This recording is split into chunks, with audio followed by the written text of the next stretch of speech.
Good morning. I want to talk about reappraising arousal.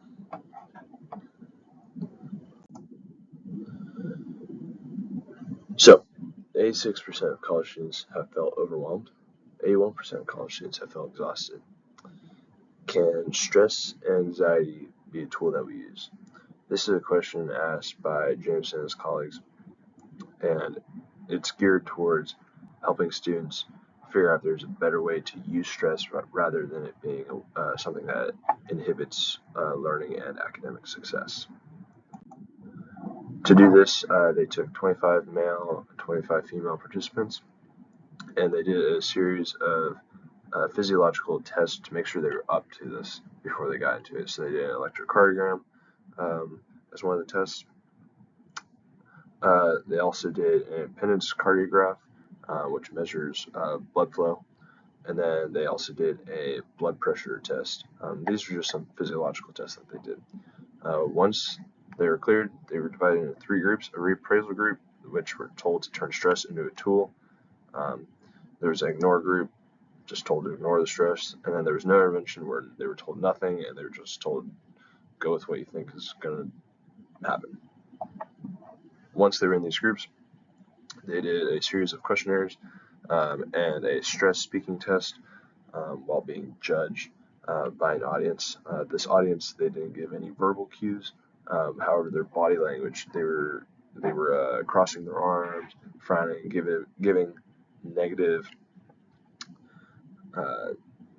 physical signs of the participants' performance.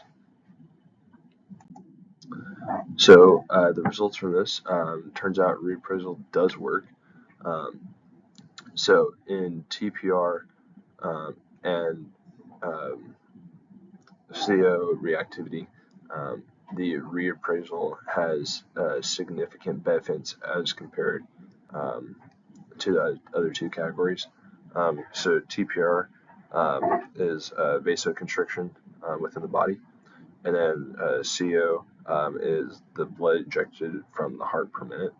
So you can tell that the physiological benefits are going to help your health overall. So if you have lower vasoconstriction, and that means like blood's going to be moving around your body in a more healthy way, and you're going to have an overall healthier experience. It was also found that there's less attentional bias, which meant that, or for emotionally negative information.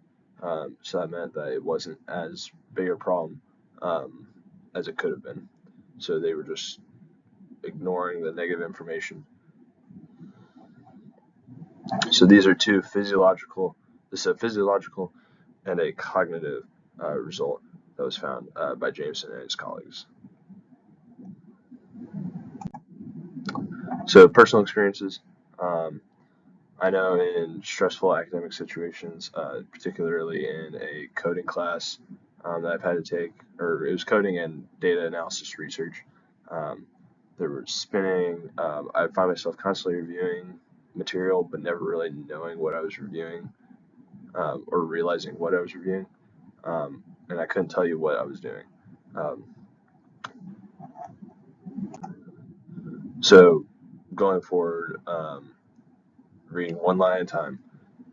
Don't feel like I need to take a double take. Just know that what I'm reading, I'm going to remember it later, one step at a time. And that any feeling I get, such as spinning, any kind of like butterflies in my stomach or my gut, it's just my body telling me, hey, you know what you're doing, you're fine, you're going to do good. So thank you for listening. Hope you enjoyed.